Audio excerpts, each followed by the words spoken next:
Al-amalus salihu fihinna ahabbu ilallah min hadhil ayyamil ashri. Tidak ada amal yang paling disukai Allah melebihi 10 hari ini. Datang sahabat bertanya, walal jihadu fisabilillah?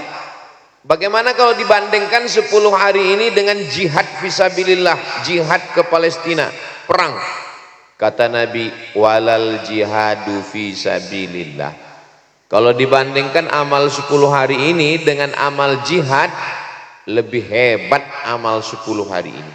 Sekarang harinya sudah jelas, startnya dari tadi. Apa amal yang paling utama diisi ke 10 hari ini? Hadisnya diriwayatkan oleh Hafsah. Yang paling utama adalah Assalamualaikum warahmatullahi wabarakatuh.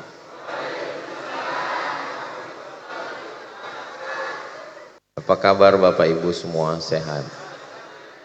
Alhamdulillahi rabbil alamin. Allahumma sholli ala Sayyidina Muhammad wa ala ali Sayyidina Muhammad. Semoga kita semua mendapatkan syafaat Nabi Muhammad sallallahu alaihi wasallam. Amin ya rabbal alamin. Yang sama kita hormati Bapak Haji Sarwanto beserta seluruh keluarga besar Surya Jaya Perkasa. Hadir juga bersama kita Bapak General Manager PLN Wilayah Jawa Timur.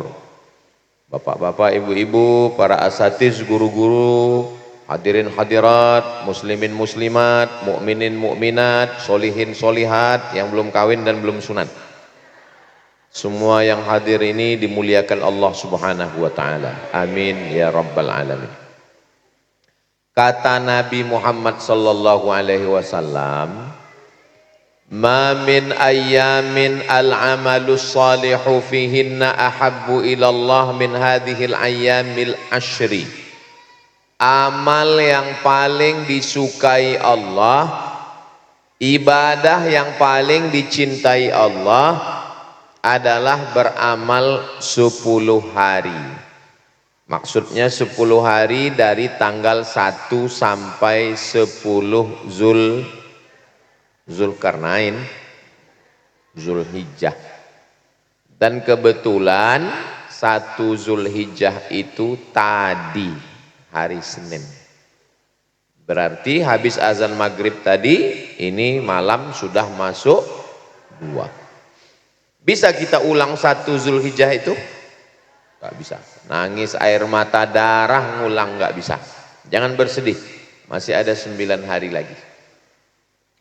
Al-amalus salihu fihinna ahabbu ilallah min hadhil ayyamil ashri. Tidak ada amal yang paling disukai Allah melebihi 10 hari ini. Datang sahabat bertanya, walal jihadu fisabilillah? Bagaimana kalau dibandingkan 10 hari ini dengan jihad fisabilillah, jihad ke Palestina, perang? Kata Nabi, walal jihadu fisabilillah. Kalau dibandingkan amal 10 hari ini dengan amal jihad, lebih hebat amal 10 hari ini. Ada di antara Bapak Ibu yang pergi ke Palestina, Gaza, berhasil menembak Benyamin Netanyahu. Pulang lagi ke Surabaya, lebih hebat amal yang 10 hari ini. Illa kecuali rajulun kharaja binafsihi wa malihi, kecuali kalau ada satu orang keluar rumah bawa harta, bawa nyawa, walam yarji' min dzalika bisyai', dan dia pergi bawa harta, bawa nyawa, hartanya habis, nyawanya melayang, mati, enggak pulang lagi. Itu baru bisa ngimbangin yang 10 hari ini. Tapi kalau cuma sekedar perang, pulang masih hidup, kalah dengan amal yang 10 hari ini.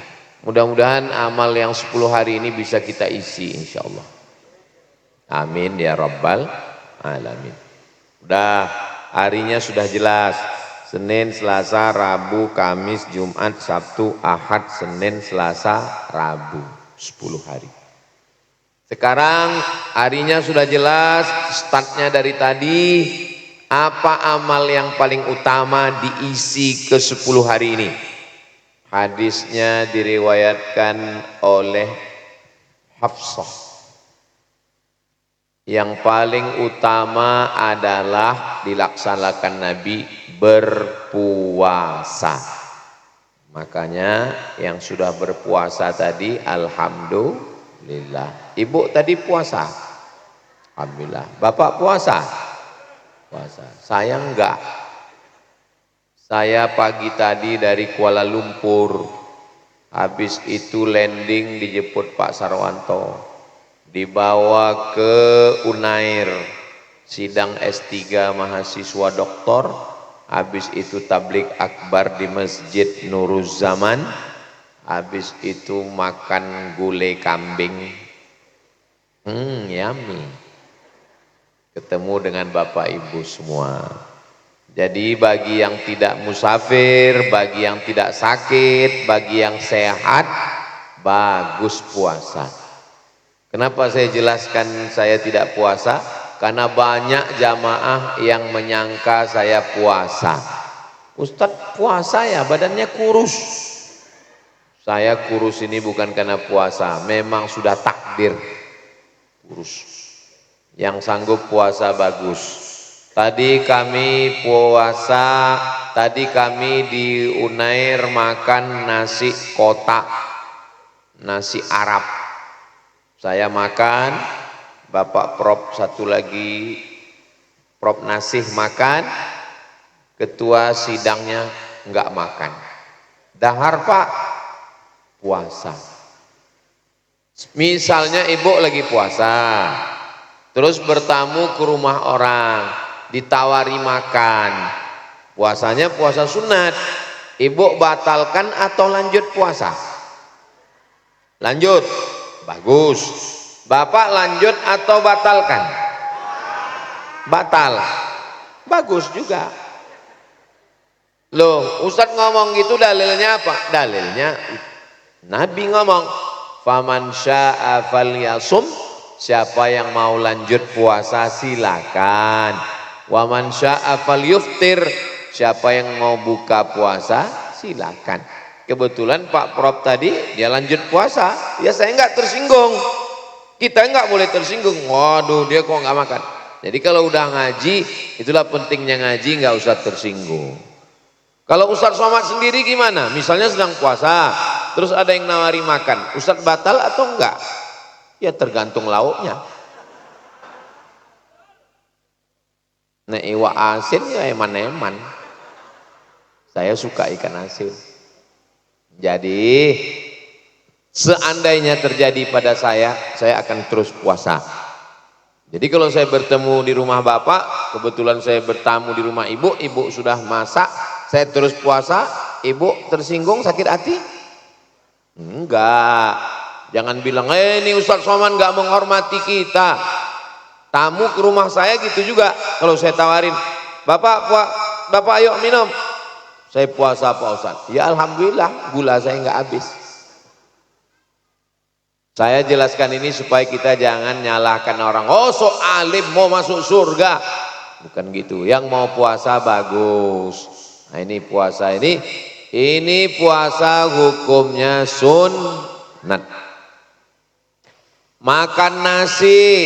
Nasi itu isinya karbohidrat. 3 putih yang berbahaya. 3 putih. Yang pertama putih nasi, yang kedua putih gandum, yang ketiga putih gula. 3 yang putih ini berbahaya Pak. Yang pertama putih nasi, karbohidrat.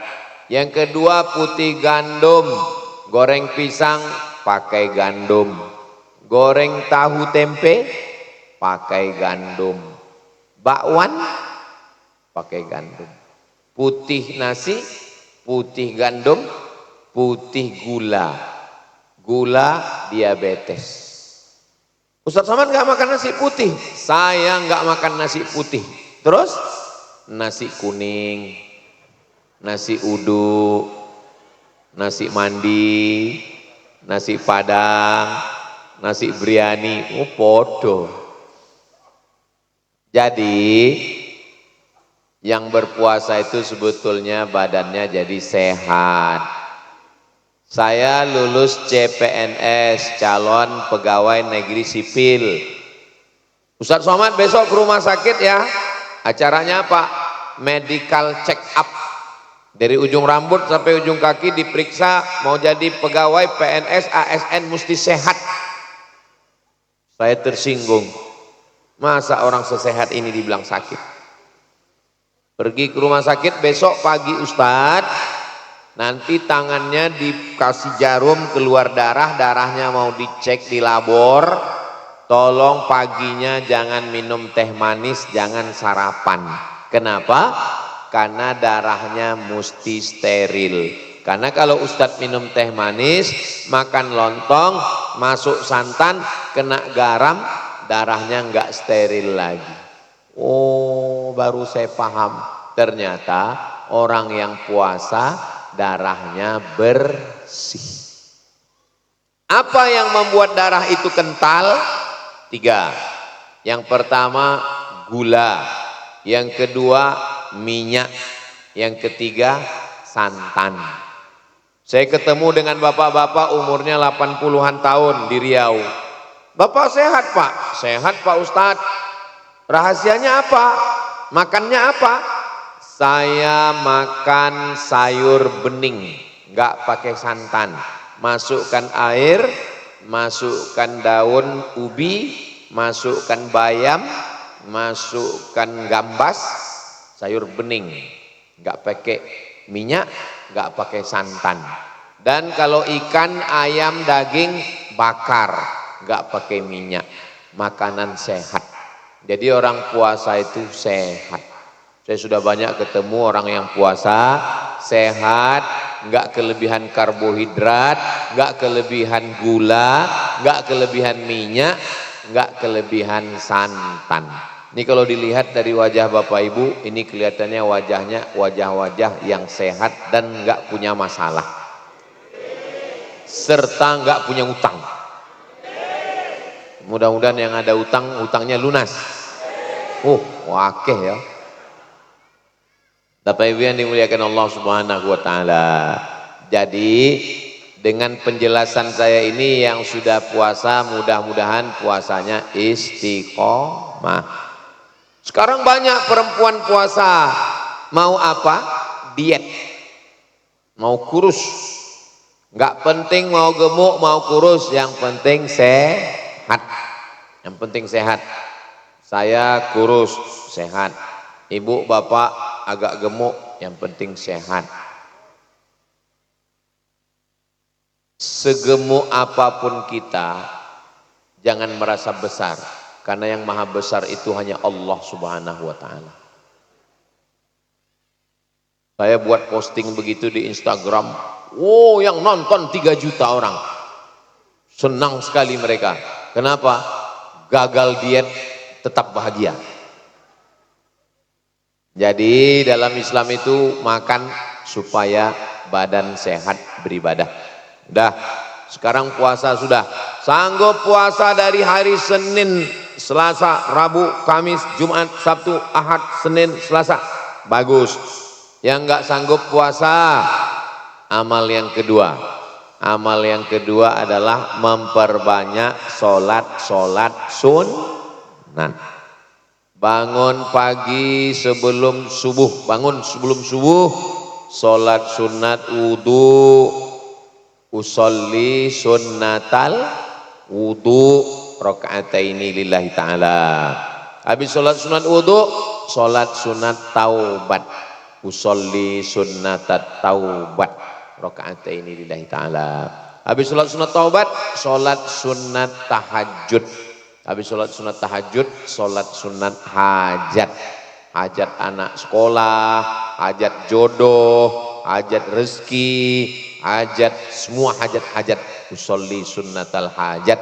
Ditutup dengan sholat sunat witir 3 rakaat. Usolli sunnatal witri salasa rakaatin lillahi ta'ala. Habis itu nunggu azan subuh. Selesai azan subuh, sholat sunat qabliyah subuh 2 rakaat. Rakaat pertama, qul ya ayyuhal kafirun. Rakaat kedua, qul huwallahu ahad. Habis itu nunggu iqamat, sholat subuh berjamaah. Habis sholat subuh, kalau kebetulan hari Sabtu, hari Ahad libur, nunggu matahari terbit. Setelah terbit matahari, sholat sunat isyraq, terbit matahari. Usolli sunnatal isyraq raka'ataini lillahi ta'ala. Habis itu sholat duha, qabliyah zuhur, ba'diyah zuhur, qabliyah asar, qabliyah maghrib, ba'diyah maghrib, qabliyah isya, ba'diyah isya. Adapun sholat taubat siang, petang, sore, pagi, malam bisa. Sholat hajat siang, petang, pagi, sore, malam bisa. Sholat tahajud malam saja, sholat duha pagi saja. Nah, ini memperbanyak sholat sunat. Ayatnya Pak Ustadz, kulhu. Sering kalau saya sudah cerita tentang sholat sunat, pasti pertanyaannya, ayatnya Pak Ustadz? Ayatnya bebas. Bagaimana kalau saya sholat sunat ayatnya kulhu terus? Boleh. Faqra'u ma tayassara minal Qur'an. Bacalah yang mudah dari Al-Quran. Wadduha, alam nasrah, idza ja, qul ya, kulhu, al-falak, an-nas. Memperbanyak sholat sunat. Setelah memperbanyak sholat sunat, pertama puasa, sholat sunat. 3, saya kalau sholat sunat gak sanggup Pak Ustadz, kaki saya sakit, tulang. Tapi kalau main bola sehat. Yang ketiga amalnya adalah membaca Al-Quran. Iqra'ul Quran, bacalah Al-Quran. Saya nggak bisa baca Al-Quran semuanya. Yasin. Inna likulli syai'in qalban. Segala sesuatu punya hati. Wa qalbul Quran Yasin. Hatinya Al-Quran adalah Yasin. Wal Quranil Hakim. Innaka laminal mursalin. Ala siratim mustaqim tanzilal azizir rahim. Innama amruhu idza arada syai'an an yaqula lahu kun fayakun. Fasubhanalladzi biyadihi malakutu kulli syai'in wa ilaihi turja'un. Baca Yasin bagus, karena Yasin itu hatinya Al-Quran. Tapi kalau dia baca dari pangkal Al-Fatihah, Alif Lam Mim, dzalikal kitabu la raiba fihi hudal lil muttaqin. Gimana kalau enggak khatam 10 hari ini Pak Ustadz? Ya enggak apa-apa. Yang penting baca, dapat 1 juz alhamdulillah. Setengah juz, saya kalau 1 juz ringan Pak Ustadz. Saya 1 hari 3 juz, juz mangga, juz melon, juz pokan. Enggak mesti khatam. Saya baca Quran tapi enggak ngerti artinya Pak Ustadz. Wa idza quri'al Quran, kalau ada yang orang baca Quran, fastami'u lahu, dengar baik-baik, wa ansitu, diam, la'allakum turhamun. Lawang dengar baca Quran aja dapat pahala, apalagi baca Quran. Baca Quran bagus, baca Quran lihat artinya bagus, baca Quran baca terjemahnya bagus, baca Quran saja dengar pun dapat pahala, apalagi mau baca Quran. Saya nggak lancar baca Quran Pak Ustadz. Al-mahiru bil Quran, orang yang mahir, hafal, qori, kiai, ma'as safaratil kiramil bararah. Nanti di akhirat dia dibangkitkan dengan para malaikat. Itu qori-qori, ahli-ahli Al-Quran, hafiz-hafizah. Walladzi yaqra'ul Quran, orang yang membaca Quran wa huwa alaihi syaq, berat dia baca Quran. Wa yatata'ta, terbata-bata baca Quran. Lahu ajrani, dapat 2 pahala. Pertama pahala baca Quran, yang kedua pahala kerja keras karena dia bersungguh-sungguh. Membacanya susah dia. Inna a'tayna anzalna. Inna payah dia baca Quran. Lahu ajrani, dapat 2 pahala. Pertama pahala dia mau baca Quran. Pahala yang kedua karena dia bekerja keras membaca Al-Quran. Enggak mesti khatam. Dapat 5 juz, nanti habis 10 hari lanjutkan juz 6, juz 7. Puasa, baca Quran, sholat, baca Quran. Yang keempat, zikir. Saya nggak sanggup puasa Pak Ustadz, berat, saya kerja. Sholat sunat. Saya sholat sunat pun kaki saya Pak Ustadz pegal linu, encok, baca Quran. Saya kalau baca Quran Pak Ustadz, titik nunnya jadi 3. Zikir. Pejamkan mata, zikir. Zikir yang pertama istighfar. Astaghfirullahaladzim alladzi la ilaha illa huwal hayyul qayyum wa atubu ilaih. Setelah istighfar selawat. Allahumma salli ala sayyidina Muhammad wa ala ali sayyidina Muhammad. Setelah selawat tahlil. Afdalu dzikri fa'lam annahu la ilaha illallah, la ilaha illallah, la ilaha illallah. Ya Rasulullah, bagaimana kalau 1/4 hari saya ini isinya sholawat? Pagi sampai maghrib 12 jam. Dibagi 4. 3 jam saya bersolawat. In zitta ala dzalik khairul laka. Kalau sampean tambah, the best. Wapi tenan. Bagaimana kalau setengah hari ini 6 jam saya bersolawat? In zitta ala dzalik khairul laka. Kalau kamu tambah, lebih bagus. Bagaimana kalau 1 hari ini saya isinya bersolawat? Yukfa hammuka wa yughfar laka dzambuka. Yukfa hammuka, segala kesusahan hatimu dihilangkan Allah.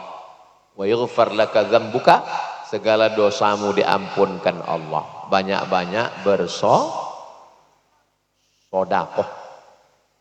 Banyak-banyak bersolat. Banyak-banyak bersomat. Banyak-banyak bersolawat. Allahumma sholli ala sayyidina Muhammad wa ala ali sayyidina Muhammad.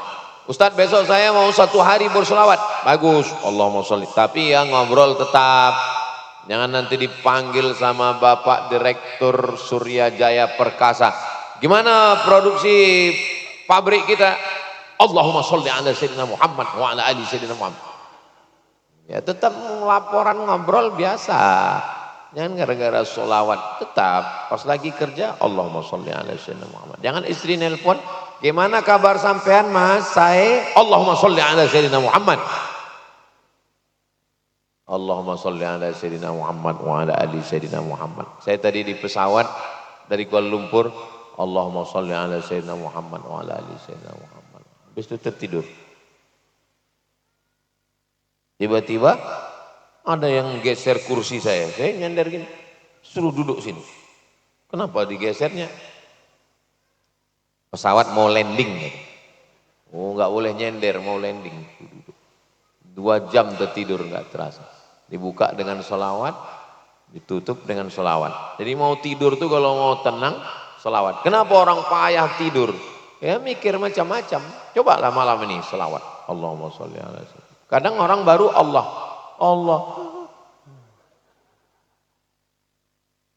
Pikiran ini kemana-mana, banyak pikiran. Jadi orang yang berzikir tuh hatinya tenang. Ala bidzikrillahi tatmainnul qulub. Dengan banyak berzikir hati menjadi tenang. Paling bagus puasa. Gak sanggup puasa, sholat sunat. Gak sanggup sholat sunat, baca Quran. Gak sanggup baca Quran, zikir. Gimana kalau sanggup keempat-empatnya? Mantap. Puasa juga, sholat sunat juga, baca Quran juga, zikir juga. Saya zikir pun gak sanggup Pak Ustadz, mati aja. Allah buat kita hidup sampai sekarang ini, untuk apa kita hidup ini? Alladzi khalaqal mauta, Allah yang menciptakan mati. wal hayata, Allah yang menciptakan hidup untuk apa? Liyabluwakum ayyukum ahsanu amala, untuk beramal soleh. Puasa, sholat, baca Quran, zikir. Yang kelima, memperbanyak sodakoh. Sodakohnya berapa? 1000 sehari. 1 bulan 25. Loh, 1000 sehari 1 bulan 30. Tanggal merah nggak dihitung. Yang ngambil uangnya siapa? Gerakan infak beras. Infak 1000 sehari didoakan ribuan santri. Ibu kalau infak 1000 sehari, 1 bulan 25.000, dibelikan beras, didoakan santri se-Indonesia yang dapat makan beras itu 600.000 orang. Jamaah haji Indonesia 300.000. 10% dari jumlah penduduk Indonesia.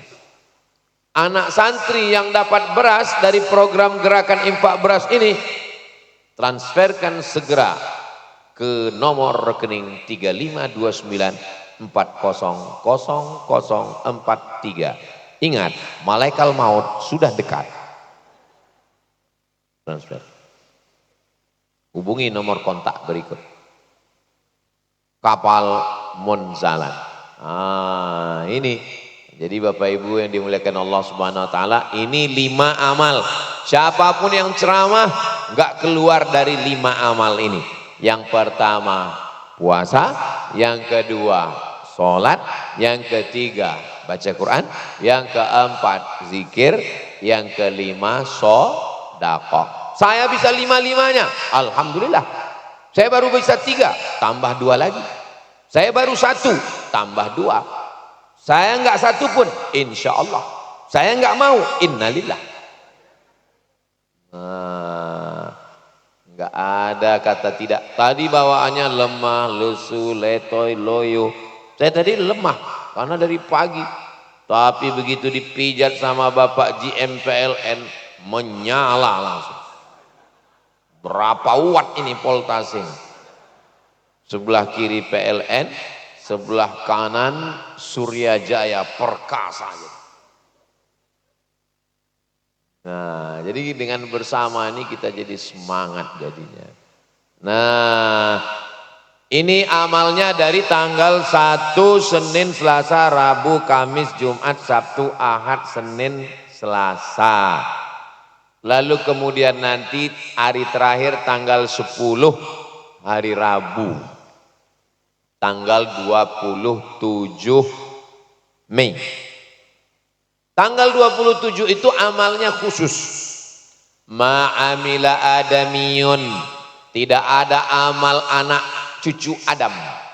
Oh, saya bukan anak cucu Adam Pak Ustadz. Saya anak cucu mbah saya. Jenenge sapa? Adam.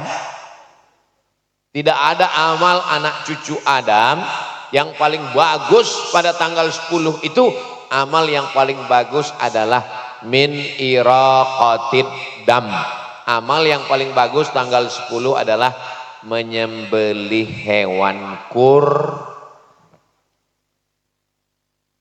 pagi, sholat. Allahu Akbar, Allahu Akbar, Allahu Akbar. Habis mulih sholat Idul Adha, pulang, ambil golok ibu yang selama ini nakut-nakuti suami, potongkan ke hewan kurban. Paling afdal nyembelih sendiri. Ini hewan kurban, kepalanya ngadap ke arah kiblat, kepalanya sebelah kiri, kakinya sebelah kanan, ngadap ke kiblat. Bismillahi wallahu akbar. Putus urat nafas sama urat makan. Jangan urat makannya putus, nafasnya enggak putus. Begitu talinya dibuka, sapinya berdiri. Dipanggil Ustadz suruh baca ruqyah. Sapinya katanya kerasukan. Bukan kerasukan, belum dipotong. Maka cari potong kursus menyembelih hewan kurban. Ustadz pernah motong ayam. Saya seumur hidup nggak pernah motong ayam. Saya ini ceramah memang lantang, tapi hati saya lembut. Saya ini orangnya nggak sampai hati menyakiti ayam. Tapi kalau sudah dimasak, habis. Itu kami nonton di YouTube ada Ustadz motong sapi terpaksa. Karena habis pelatihan. Habis pelatihan motong sapi pakai batang pisang. Pas besoknya sholat Idul Adha. Habis Idul Adha dipanggil kepada Ustadz Abdul Somad, dipersilakan maju ke depan motong. Ya nggak mungkin kita nolak. Hilang harga diri kita. Kamera sudah menyala. Mana pisaunya? Bismillah, Allahu Akbar. Lah, wal awwal wal akhir. Itu yang pertama dan terakhir. Nah, tarik dari atas. Jadi Bapak, bagi perempuan tidak dianjurkan untuk motong. Tapi kalau ono sing wani, ya ora apa-apa. Kalau ada di antara mana tahu nanti di masjid ditanya, Ibu berani motong? Jangankan motong sapi, suami saya pun saya berani potong. Perempuan motong boleh, bukan nggak boleh. Nah, kalau dia berani. Nah, tapi laki-laki yang motong. Bapak walaupun udah kursus, kalau nggak punya keberanian jangan dicoba. Karena ada orang mabuk darah. Begitu lihat darah banyak, sapinya nggak mati, yang motong pingsan. Serahkan pada ahlinya. Bismillahirrahmanirrahim, Allahu Akbar. Setelah itu dibuka belah dada kambing, dada sapi, ambil hatinya, cuci bersih, kasih asam garam, bakar, makan. Itulah makanan pertama tanggal 10.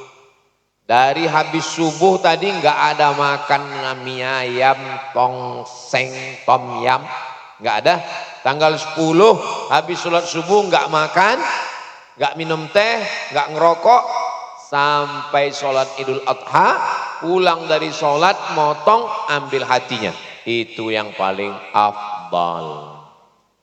Terus kalau saya pagi itu minum teh, mubah, boleh. Ini kalau cerita mau ikut sunnah Nabi Muhammad sallallahu alaihi wasallam. Setelah dibersihkan, dibuang kulit, dilepas kulitnya, dagingnya dibagi 3, sepertiga, sepertiga. Sepertiga untuk yang berkurban, bil. Sepertiga untuk jiran, tetangga, keluarga. Sepertiga untuk fakir miskin. Jadi sebetulnya pekurban itu dapat, tapi di tempat saya yang berkurban dapat 2 kupon. Bapak ikut kurban? Ya, dapat 2 kupon. 1 kupon sebagai pekurban, 1 kupon sebagai anggota masyarakat. Tahun lalu kami di sekitar lingkungan Ma'had Pesantren Az-Zahra bagi 2000 kupon. Yang paling bagus, nggak usah ambil dagingnya sama sekali. Bapak mau kupon, saya nggak mau kupon. Oh, terus dagingnya aja. Bodoh. Yang paling bagus itu wa at'imul ba'isal faqir. Sapi, kambing, bagi semua ke fakir miskin. Bagus, the best, mantap, wapi, tenan. Itu yang paling bagus. Tapi kalau mau ngambil, boleh. 1 kupon tergantung musyawarah. Yang nggak boleh, lebih dari 1/3. Kalau ada orang datang bawa kambing ke masjid. Assalamualaikum Bapak Panitia. Ya, ini kambing saya, ini sapi saya. Tolong habis motong antarkan ke rumah, kepalanya, badannya, kakinya, pahanya, dadanya. Lebih 1/3. Bilang sama dia, kau potong sendiri, kau makan sendiri, kau mati sendiri. Kurban ini bukan untuk kita. Kurban ini untuk Allah. Makanya bunyinya waktu nyembelih Allahumma minka. Ini dari engkau, walaka, dan untuk engkau. Lalu kemudian saya berkurban 1 ekor sapi 7 orang. Saya, Ustazah Fatimah, Hazik, Sami, Sadim 5. Mbah saya, ayah ibu saya, dengan nenek saya. Jadi kami 7. 2 sudah meninggal, yang 5 masih hidup. Berkurban untuk orang meninggal dunia hukumnya mubah, boleh. Berkurban untuk yang hidup, untuk anak saya, untuk istri saya juga boleh. Saya sanggupnya 1 kambing Pak Ustadz, bagus. Saya sanggupnya 1 sapi 7 orang, bagus. Saya maunya 1 sapi sendirian, bagus. Nabi pernah motong 63 ekor sapi sendirian. Habis itu dia beli pisau kepada Ali. Sayyidina Ali potong lagi 37 sendirian. 37 tambah 63, 100 ekor Nabi sendirian. Boleh. Jadi kalau ada ibu mau motong saya sendirian 100 ekor, mantap, ekornya aja. Nah, yang enggak ada tuntunannya 1 ekor sapi 8 orang, enggak ada. 7. Kalau 1 boleh. Saya belum sanggup kurban sapi, jadi tahun ini saya kurban puyuh. Enggak ada. Ya enggak ada. Kalau ibu, saya untuk tahun ini korban perasaan aja Pak Ustadz. Enggak ada. Jadi korban kambing, korban sapi, korban kerbau, korban unta. Nah ini semua. Nah ini bagus. Bagi yang sudah berkurban, alhamdulillah. Man wajada sa'atan, siapa yang mampu. Walam yudhahi, enggak mau berkurban. Fala yaqrabanna musallana, jangan dekat-dekat tempat sholat Idul Adha. Jangankan ikut sholat, dekat-dekat pun enggak boleh. Kenapa? Bakhil, medit, pelit, kikir, enggak mau keluar duit. Nah, berkurban hukumnya wajib menurut mazhab Hanafi. Jadi kalau ada ustadz yang ceramah, berkurban itu hukumnya wajib. Mazhab Hanafi. Kita mazhab Syafi'i. Alhamdulillah mazhab Syafi'i. Berkurban hukumnya sunnat muakkad. Jadi kalau enggak berkurban, ya enggak apa-apa. Kalau berkurban, ya bagus. Ustadz tahun ini berkurban. Kurban. Tahun lalu, kurban. Tahun depan, mudah-mudahan kita dibukakan pintu rezeki untuk berkurban. Berkurban orang Surabaya, dagingnya dibawa ke Papua. Hukum membawa daging lebih dari jarak qashar sholat gak boleh, kecuali daerah lingkungan itu sudah dapat. Jarak qashar sholat 82 km. Ke Papua berapa kilo? Ya jauh. Hitung sendiri, 1 jam pesawat 1000 kilo, 2 jam pesawat 2000 kilo. Ke Papua 4 jam 4000 kilo. Nah jadi jauh, tapi kita husnuzon sebagian Surabaya ini sudah dapat daging semua. Itulah kenapa beberapa daging ada yang dikirim ke saudara kita. Bagi bapak ibu di Surabaya mungkin makan daging kambing ini biasa aja. Tapi ada saudara kita yang jauh di perkampungan sana, gak pernah ngelihat kambing. Ngelihat kambing cuma di TV. Begitu dia dapat kambing senang sekali. Ah, itulah yang ditransfer jauh-jauh. Ah, ini kambing. Nah, ini bagus sekali. Waktu penyembelihannya tanggal 10. Tanggal 11 masih bisa. Tanggal 12 masih bisa. Tanggal 13 masih bisa. 4 hari. 10, 11, 12, 13 sampai setelah asar masih bisa. selama belum azan maghrib. Jadi masih terbentang kesempatan untuk berkurban. Takbirnya juga 4 hari. 10, 11, 12, 13. Takbirnya nggak mesti di masjid.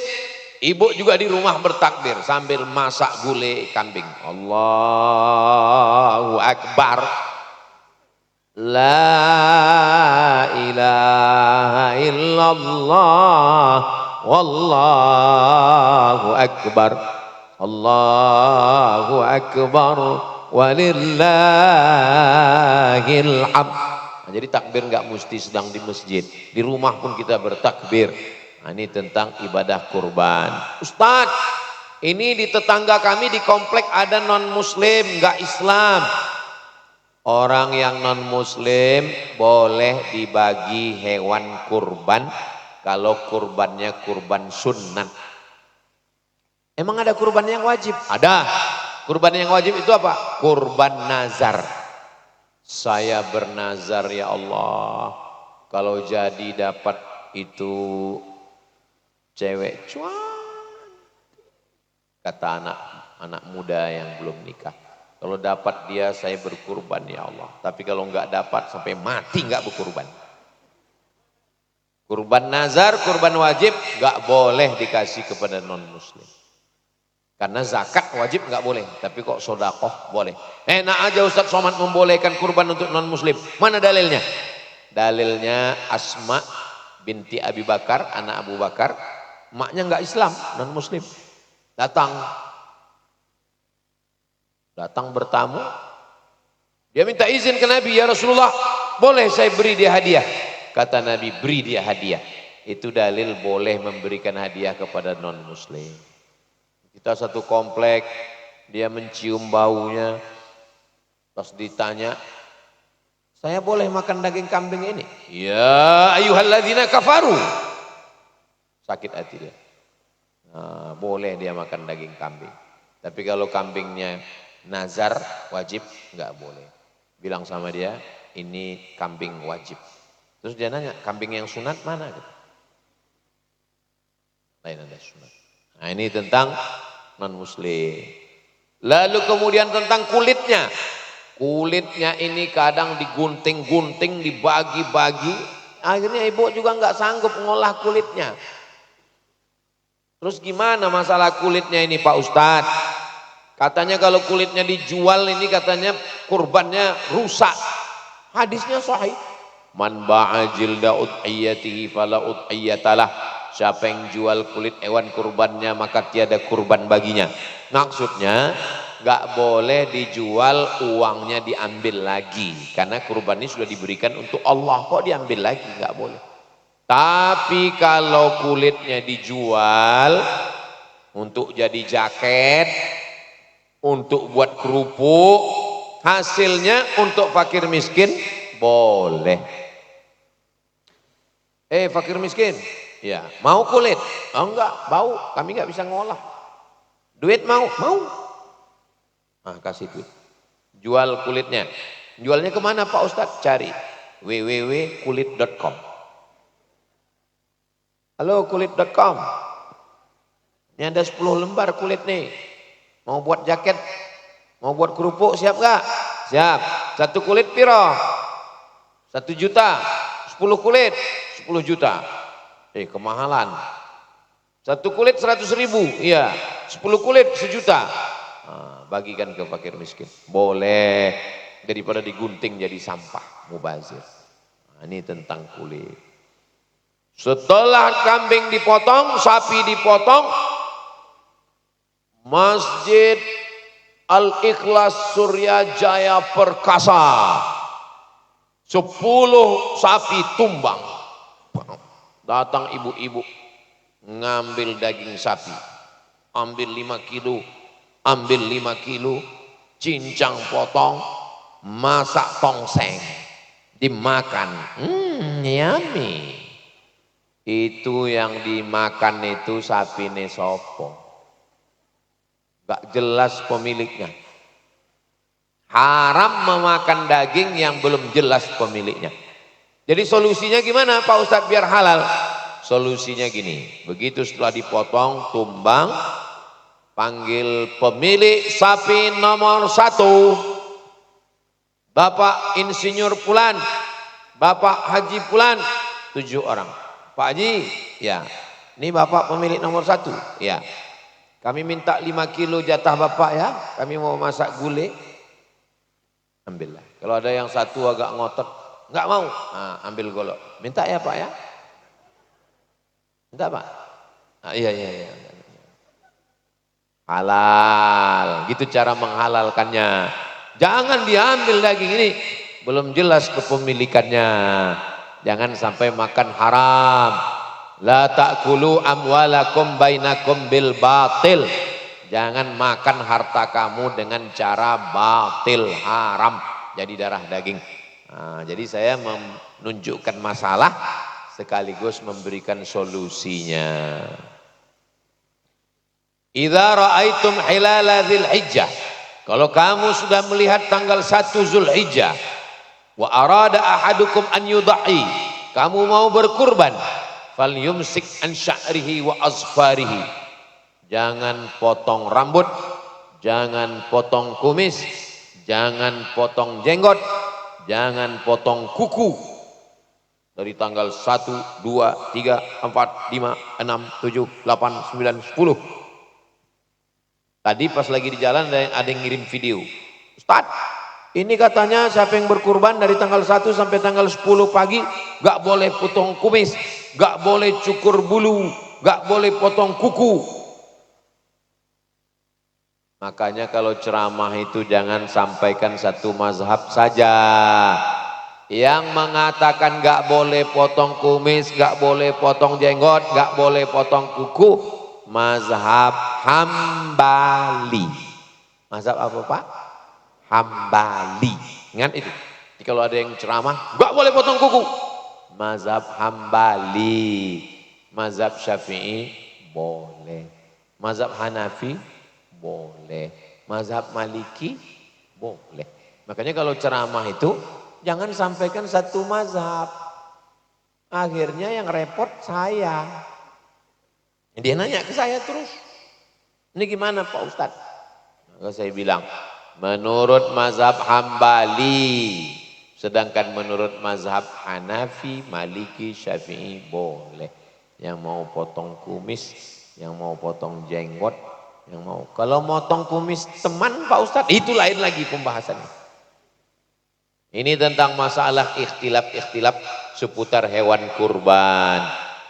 Itu kambing, sapi, lembunya jantan atau betina?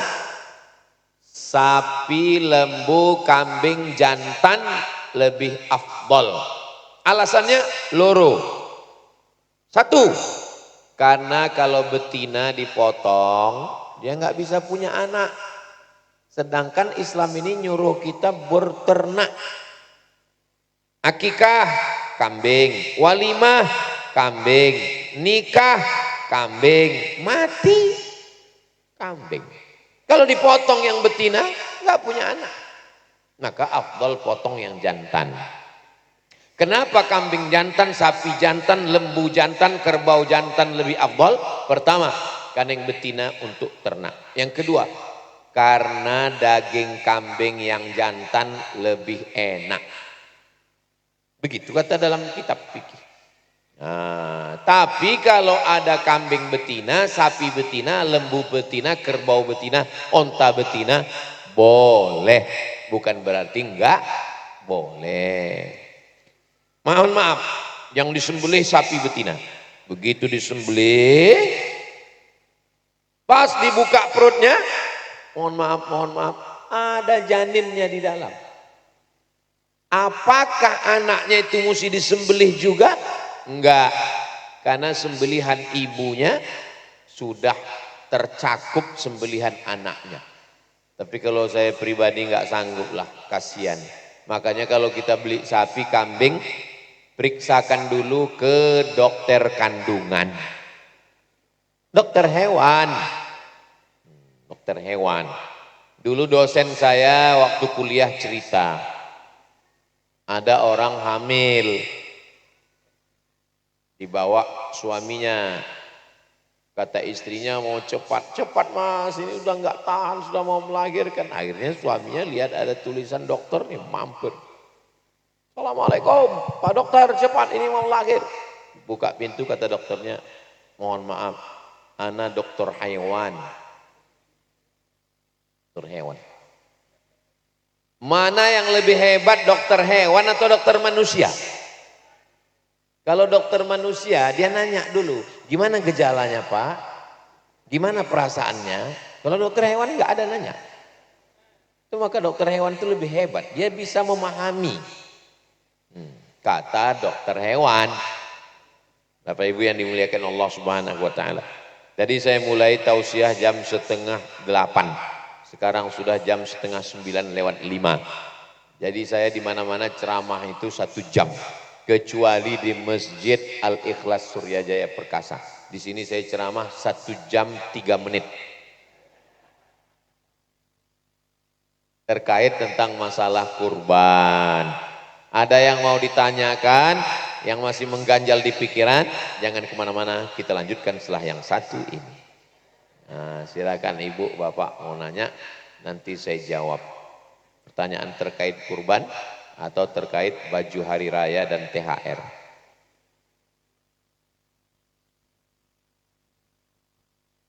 Hebat memang Suryajaya Perkasa ini. Pertanyaannya diketik dan di print rapi. Tempat lain kadang ditulis di kardus. Tahun ini saya mau kurban, uangnya sudah tersedia, tapi jalan di lingkungan kami rusak. Lebih baik mana, uang kurban atau perbaikan jalan yang rusak? Ngumpul sama Pak RT, Pak RW. Kumpul Pak RT, Pak RW, Pak Kades, Pak Kadus, Pak Lurah. Judul pertemuannya mau dibawa kemana hubungan kita? Karena kalau ditanggung sendiri berat. Sementara yang memakai jalan ini kita beramai-ramai. Sedangkan jalan ini adalah kepentingan umum. Namanya masolih ammah. Tanggungan negara. Dari mana negara membangun jalan? Dari pajak. Ibu bayar pajak. Ya, bapak bayar pajak itu. Jadi bukan uang kurban yang dilarikan ke situ. Pajak kita. Dan negara kita ini kaya. Ada dari batu bara, ada dari nikel, ada dari minyak kelapa sawit. Nah, itu. Jadi kita musyawarah, iuran, beli semen, nah, baru. Kalau kebetulan ada ibu, bapak gubernur, wali kota, ada anggaran. Tapi kalau nggak ada, kita iuran. Gimana Bapak RT RW, Kades Kadus, ada nggak anggaran untuk ini? Nggak ada, karena dolar sudah naik 17.000. Ya udah, kalau nggak ada kita iuran. Iurannya berapa satu orang? 200.000. Iuran 200 untuk jalan, yang setoran untuk kurban tetap. Jadi dua-duanya jalan. Duit kurbannya dapat beribadah dan untuk jalan juga dapat. Itu solusinya. Jangan uang ini bulat, karena ini juga ibadah. Ini itu cara solusi yang ditawarkan untuk supaya dua-duanya jalan dapat, jalannya dapat, kurbannya pun dapat. Demikian. Wallahu a'lam.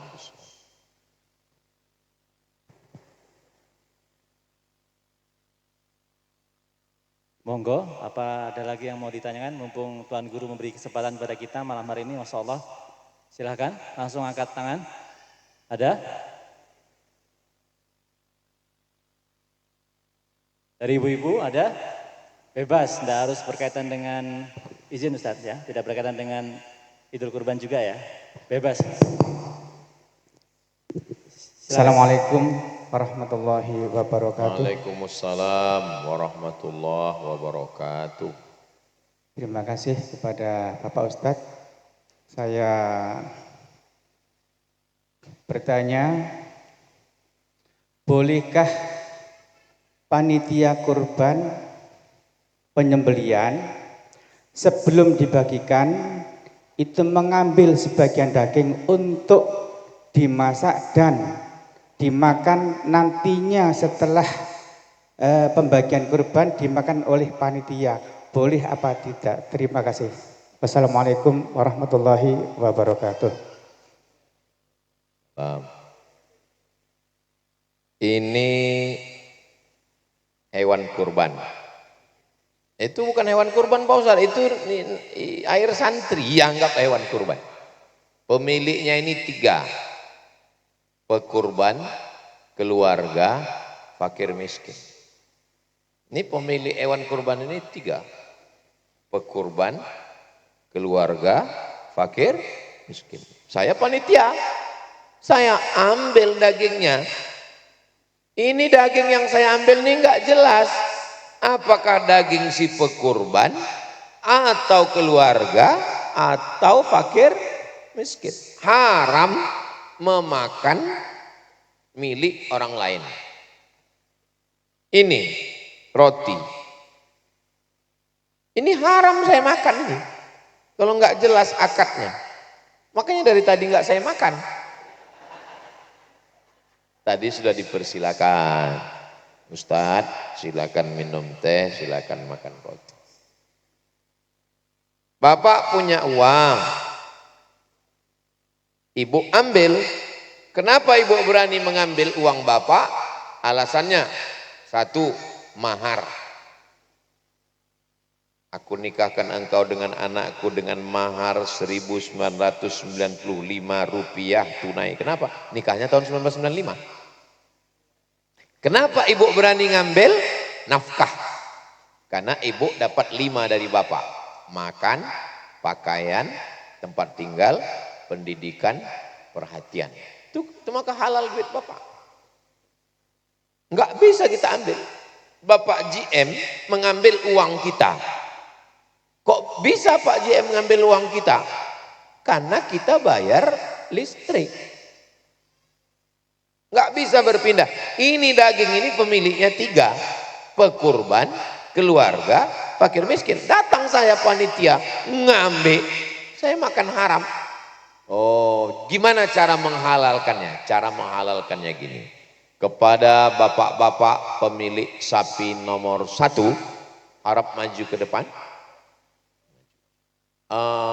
Boleh saya minta 5 kilo Pak, kami mau makan pagi ini. Boleh. Izin ya? Ya. Udah, saya ambil 5 kilo, baru saya jual. Mana boleh dijual? Dimakan, dicincang, dimasak. Begitu cara menghalalkannya Pak. Masalahnya sudah, solusinya sudah. Jelas Bu? Alhamdulillah.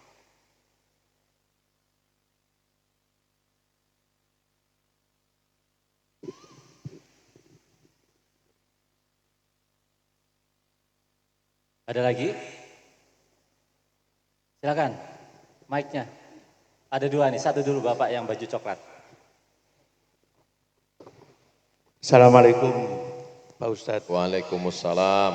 Saya mau bertanya, di masjid saya ini, saya juga sebagai panitia, itu jarang yang dilakukan seperti Pak Ustadz tadi bilang. Ya. Jadi kalau pagi setelah kumpul, ibu-ibu udah siap, disembelih 1 dulu. Ya. Kadang-kadang juga 1 sapi bisa jadi 7 orang. Ya. Tapi selama ini, bertahun-tahun saya lakukan, saya tidak pernah punya izin. Ya. Itu Ustadz. Jadi ternyata yang Ustadz tadi bilang ternyata salah. Lalu bagaimana dengan yang telah kita makan ini Ustadz? Yang sudah tahun-tahun lalu. Apa kita berdosa? Astaghfirullah Rabbal baraya. Astaghfirullah minal khotoya. Nanti Pak, sebelum Idul Adha, kumpul rapat finishing, rapat final panitia kurban dan peserta kurban. Yang dikelirkan 2. Yang pertama, bapak-bapak, selamat datang Al-Mukarram Ustadz Dr. Munif At-Tamimi. Doktor masih panas, masih berasap. Oh ini Ustaz. Yang perlu dikelirkan 2. Yang pertama, bahwa akad uang kemarin ini 2 juta. Kalau di Surabaya salah satu sapi per orangnya 2 juta piro? 3 juta. 3 juta. Ya, 3 juta. 3 juta Ini lebih. 3 juta untuk kurban dan biaya operasional. Gitu bunyi akadnya. Ini 3 juta untuk kurban dan biaya operasional. Kenapa perlu biaya operasional? Karena sapi itu ada biaya surveinya, ada biaya pengangkutan dari desa ke Surabaya. Nanti nggak langsung dipotong, ada biaya nginap penjaga siskamlingnya, ada biaya untuk tukang jagalnya, ada biaya untuk kulitnya. Itu dibebankan ke situ semua. Karena kalau hanya ini untuk kurban, terus operasional siapa yang nanggung?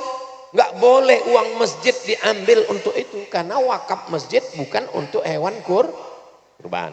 Jadi yang dikelirkan pertama sebagai panitia kurban adalah ini 3 juta untuk kurban dan biaya operasional. Yang kedua, kami para peserta kurban ikhlas izin kalau nanti panitia ngambil 5 kilo, jangan 5 goni. Jangan diambil kepalanya, tulangnya, ekornya.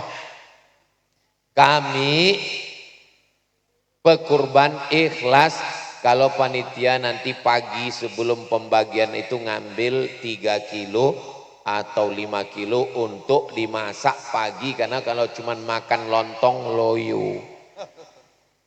2 itu yang dikelirkan Pak. Paling tidak kita panitia. Walaupun saya ceramahnya di sini, tapi ini live.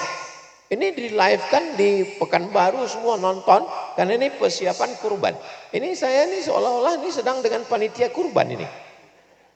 Nah, pertanyaan Bapak bagus untuk menyelamatkan kita semua. Terutama kami Pak yang selama ini lakukan salah. Saya panitia juga. Status kita sama Pak. Saya panitia juga. Lalu gini Pak, satu lagi Pak, mengenai kulit Pak ya. Ya. Kulit kan terkumpul, biasanya kulit kan ditawar-tawarkan Pak. Dan seperti lelang gitu Pak, ada yang mahal kita beli 1. Kemudian kepala, penyembelih itu walaupun kita sudah kasih bayar uang, tetap dia akan minta entah kakinya, kepalanya gitu loh Pak. Pasti itu, tiap penyembelihan. Nah, itu hukumnya gimana tuh Ustaz? Pelaksana, pemotong, tukang jagal, tukang kulit di awal disepakati dulu. Sampean motong bayarnya berapa? Sampean ngurus kulit berapa? 1 sapi ini berapa orang kalian ngurus? 5 orang. 5 orang ini ngurus kepala, 2 orang ngurus kulit, 3 orang. Berapa kalian dibayar? Itulah dimasukkan ke operasional tadi.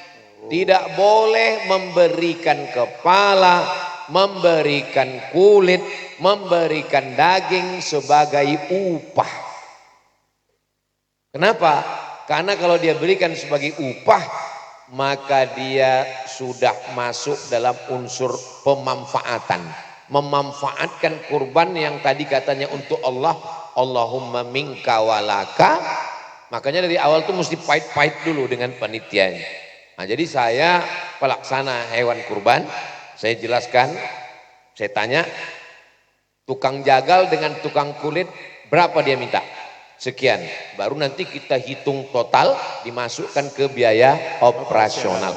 Kalaupun kita mau ngasih kepala sebagai hadiah, bukan sebagai upah. Apa beda upah sama hadiah? Bedanya gini, hadiah itu ono alhamdulillah, nek ora ono ora apa-apa. Iku jenenge hadiah. Tapi kalau upah mesti ada. Kalau enggak ada, naik pisau ini ke atas. Ya, itu namanya upah. Maka di awal tuh kita jelaskan, kalian tukang jagal, tukang kulit, kalian dikasih upah. Tapi nanti bisa saja kalian dapat hadiah, tapi jangan berharap dulu. Makanya kuncinya di komunikasi, di rapat awal. Saya juga panitia Pak. Demikian. Terima kasih Ustadz atas pencerahannya. Matur nuwun. Silakan, ya. Mic-nya tolong dibantu.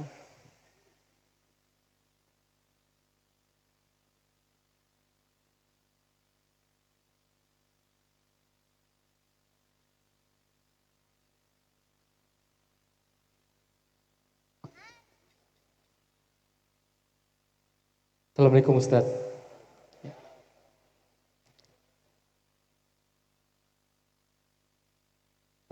Yang mau saya tanyakan Ustadz mengenai sekarang ini maraknya kejadian-kejadian di Ponpes bagaimana Ustadz? Mengingat anak saya udah 6 tahun ini mondok di Malang yang putri, lalu yang putra udah 3 tahun mondok di Malang. Itu yang pertama Ustadz. Terus yang kedua, bagaimana caranya menjadikan anak saya seperti Ustadz Abdul Somad nantinya supaya bisa jadi penceramah dan mengikuti jejaknya Ustadz Abdul Somad, bisa kuliah nanti di Universitas Al-Azhar Kairo Mesir. Mengingat saya adalah seorang nonis Ustadz, tapi anak saya yang putri mondok di Malang 6 tahun ini dan yang putra udah 3 tahun ini mondok di Malang. Dan nanti di akhir acara nanti kalau bisa saya minta ucapan selamat untuk wisudanya pondok anak saya Ustadz. Terima kasih. Assalamualaikum. Waalaikumsalam warahmatullahi wabarakatuh. Tentang kejadian-kejadian yang marak, pelecehan-pelecehan yang ada, tolong seperti pepatah, jangan gara-gara nila setitik rusak susu sebelanga. Pesantren yang paling besar se-Indonesia saya lihat dalam daftarnya nomor 1 Lirboyo, nomor 2 Gontor, 3 dan seterusnya lali. Aku nih lali. Jadi pondok ini sangat besar. Tebu Ireng, Jombang itu cabangnya di Indragiri Hulu, di Indragiri Hilir. Janganlah kita zolim. Ini setiap hari berita ini diangkat terus. Saya tidak membela orang salah, yang salah dihukum. Menurut Ustadz, yang zolim itu, yang salah itu, apakah hukumannya dikebiri? Jangan hukum kebiri, hukum mati. Setuju? Setuju. Malah Komnas HAM nggak setuju. Apalagi kalau kita nanya sama PLN, setrum. Manui ku setrum. Itu yang cocok sama dia, sudah merusak nama Islam, merusak santri-santri. Suatu ketika datang ibu-ibu ke pondok. Dia panggil anak perempuannya, "Ndok, kene stilu." Pas selesai acara, anaknya disuruh salam saya. Salam sama Ustadz. Anaknya enggak mau. Kenapa? Karena di Ma'had Az-Zahra enggak diajarkan untuk salaman sama Ustadz. Saya tidak pernah salaman dengan santri seorang pun. Sejak Ustazah Fatimah datang 2021, buka pondok 1 Juni sampai hari ini enggak ada salaman. Untuk menghindari itu, untuk menjaga diri kita. Nah itu jadi ini mesti kita jaga dengan baik. Berapa banyak pondok yang menjaga ini. Yang kiai enggak nengok wajahnya di Aceh daerah itu. Tutup.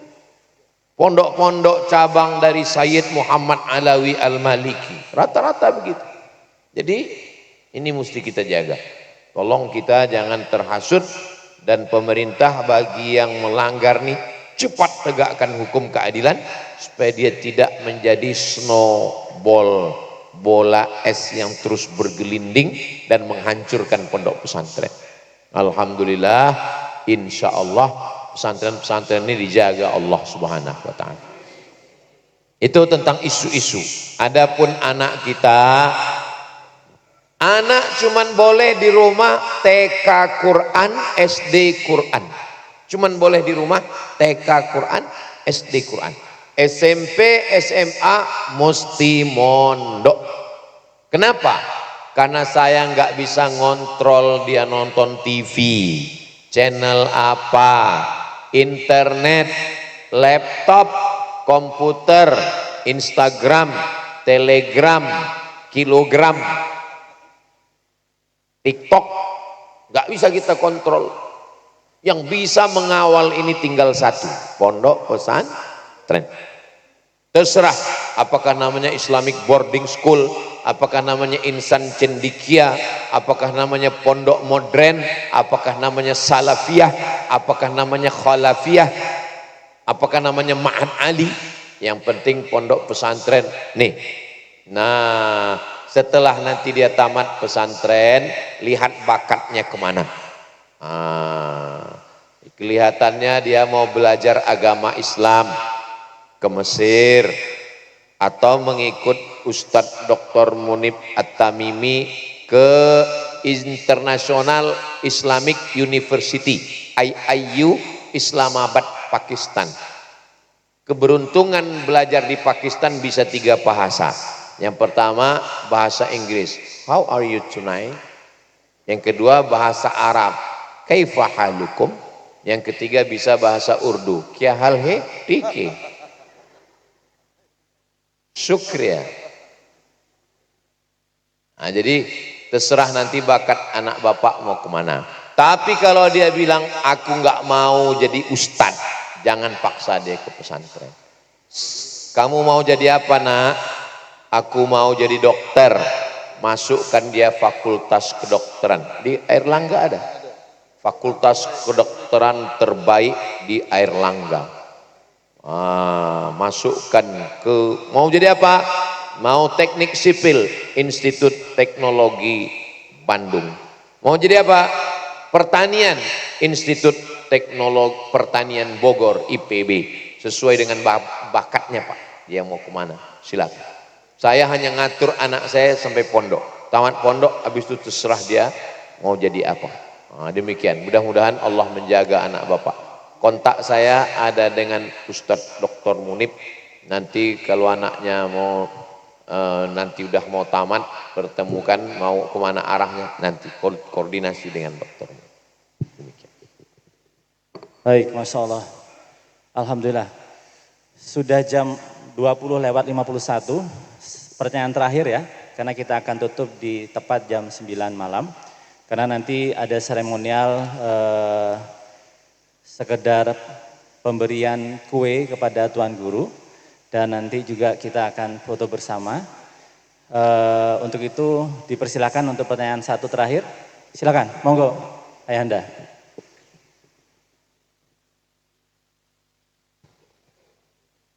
Silakan, nama siapa? Perkenalkan. Assalamualaikum warahmatullahi wabarakatuh.